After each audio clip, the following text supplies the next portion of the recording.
Long Dagupenyo nag-uwi na mga medalya sa SEA Games at international competition.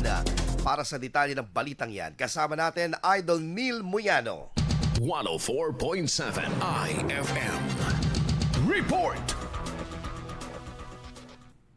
Bigay karangalan sa lungsod ng Dagupan ang isang mga awit at dalawang atletang Dagupenyo matapos mag-uwi ng mga medalya mula sa international competitions. Nagkamit si Jasmine Andrea M. Juquino ng gold medal sa Youth Ambassador Performing Arts Festival sa Vietnam, kung saan ipinamalas niya ang husay ng isang homegrown talent sa pandaigdigang entablado. Samantala, nasungkit naman ni John Matthew Manantar ang bronze medal sa karate men's 67 kg ng 33rd Southeast Asian Games na kasalukuyang ginaganap sa bansang Thailand. Habang nagwagi rin si Susan Ramadan ng bronze medal sa women's 1,500 meter event ng parehong torneo. Ayon sa pamalang lungsod ng Dagupan, ang mga tagumpay na ito ay patunay ng disiplina, dedikasyon at kakayahan ng mga Dagupenyo na makipagsabayan sa matataas na antas ng palakasan at kompetisyon. Kasama mo mula rito sa FM News Dagupan, ito sa Idol Neil Muyano, Tadak IFM.